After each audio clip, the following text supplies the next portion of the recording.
का हमारा विषय है पशु हिंसा पाप है। भाई और बहनों, दर्शकगण, श्रोतागण, दो शब्द है, एक तो पशु और दूसरी हिंसा। सबसे पहला हिंसा किसे कहते हैं? किसी भी जीवित प्राणी को मारना, प्रताड़ना देना और उसके किसी अवयव को छेदन भेदन करना, उसको मानसिक टॉर्चर देना और उसे हर तरीके से उसको परेशान करना जो है, ये हिंसा कहलाती है। उसी तरह से व्यक्ति स्वयं भी अपने आप डिप्रेशन में जाता है, अपने आप को कष्ट देता है, सुसाइड करता है, या अपने स्वयं को जितना कष्ट देता है वह भी हिंसा है। दूसरे को कष्ट देना, दूसरे को दुख देना और स्वयं को दुख देना, दोनों हिंसा कहलाती है। और पशु, देखिए कि 84 लाख जीवा योनि के अंदर पशु होते हैं, पक्षी होते हैं, पेड़ होते हैं, पौधे होते हैं, और ये सभी तरह के जीव जो है इस पर्यावरण के अंदर, इस सृष्टि के अंदर, इस नेचर माँ के अंदर अपना जीवन यापन करते हैं और अपने कर्मों के अनुरूप वो अपना अपना जो है वो कर्म भुगतते रहते हैं, उसके परिणाम भुगतते रहते हैं। देखिए कि जो 4 गति कहलाती है, नरक गति, तिर्यंच गति, मनुष्य गति और देह गति। नरक गति के अंदर नारकी के जीव होते हैं जो कि हमारी पृथ्वी के नीचे कहे जाते हैं, और तिर्यंच गति के अंदर ये पशु पक्षी आते हैं। जितने भी पशु पक्षी होते हैं, पेड़ है, पौधे है, ये सब तिर्यंच गति में आते हैं। नरक गति, तिर्यंच गति, मनुष्य गति में मनुष्य आते हैं, देव गति में देवलोक के अंदर रहने वाले देव आते हैं। इन 4 गतियों के अंदर सारे जो है प्राणी निवास करते हैं और अपने कर्मों का भुगतान करते हैं। तो ये पशु पक्षी है हमारे पर्यावरण के बहुत ही उपयोगी अंग है।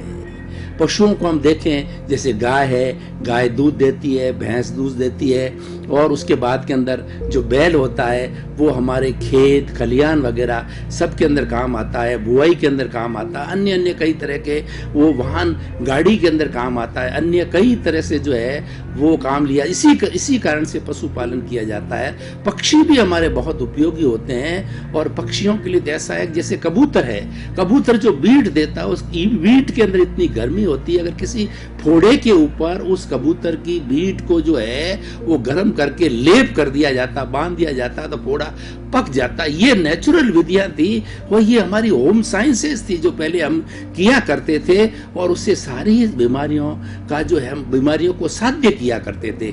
इस तरीके से इस कॉस्मोस के अंदर जितने भी पशु पक्षी प्राणी, छोटे मोटे वायरस, चूहे जो है जितने भी रहते हैं, सभी हमारे उपयोगी है। पेड़ पौधों को देखिए कि पेड़ पौधे में ऑक्सीजन देते हैं, और खास तौर से देखिए पीपल का वृक्ष जो 24 आवर्स में ऑक्सीजन देता है, इसीलिए पीपल की पूजा होती है, और पीपल 24 आवर्स ऑक्सीजन देने के कारण से हमें प्राणवायु देता है।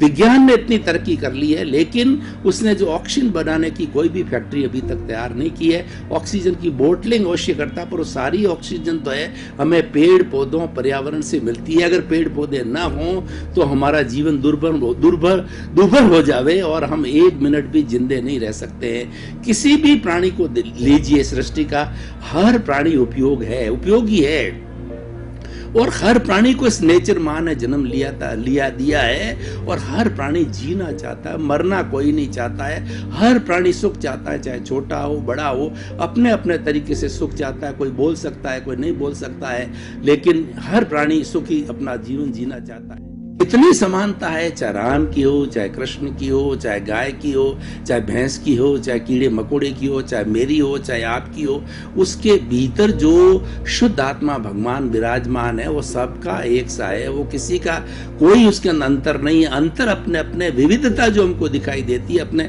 कर्मों के कारण दिखाई देती है, और कर्मों के अनुरूप ही जो है हर व्यक्ति जैसे डीड्स करता है, जैसे कार्य करता है, पुण्य करता है या पाप करता है, उसके अनुरूप जो है वो अगले भव में जाकर के और उसका भुगतान करता है, और उसको जो है सुख दुख की अनुभूति होती है। विविधता अपने कर्मों के कारण है, सामग्री है, आप उसका उपयोग कीजिए। आप पंचेंद्रिय जीव जो कि हमारे जैसा ही 5 इंद्रिय वाला, स्पर्शन रसन घ्राण चक्षु श्रोत्राणी इंद्रियाणी, और वो पूरा संपूर्ण रूप से जो प्राणी है उसको मार करके आप खाते हो, उसका गोश्त खाते हो, तो आपको क्या जरूरी है क्या? आपका सर्वाइवल तो जो है कंदमूल खा करके, सब्जी खा करके, रोटी खा करके, और किसी भी तरीके से आपका पेट भर सकता है। पेट भरना जायज बात है, ये आपकी नीड है, शरीर की आवश्यकता, वो तो हमें लेना ही पड़ेगा, और उसके लिए सारी व्यवस्था प्रकृति माँ ने कर रखी है, लेकिन आप ये गलत कार्य, दुष्कार्य क्यों कर रहे हो?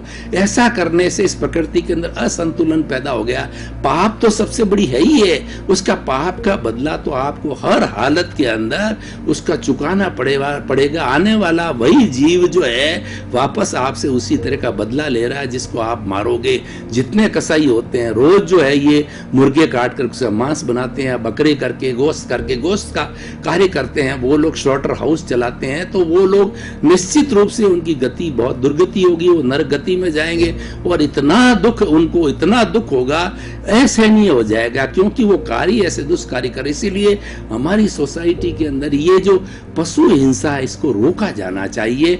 उसी तरीके से मांसाहार जो है बहुत बड़ा पाप का भी कारण है, और साथ साथ के अंदर हमारी जो पशु पक्षियों के प्रति जो करुणा की भावना है वो समाप्त होती है, क्रूरता बढ़ती है। और देखिए जो मांस जो वगैरह खाने वाले लोग होते हैं, मांसाहारी होते हैं, वो बड़े क्रूर होते हैं, क्योंकि जो व्यक्ति पशु को मार सकता है तो उसका मांस खा सकता है, तो भीतर जाकर इसमें क्रूरता का भाव आ जाएगा और वही लोग ज्यादातर अपराधी बनते हैं और वही लोग जो है आतंकवादी बनते हैं। उसके अंदर करुणा के कोई भाव नहीं होता है।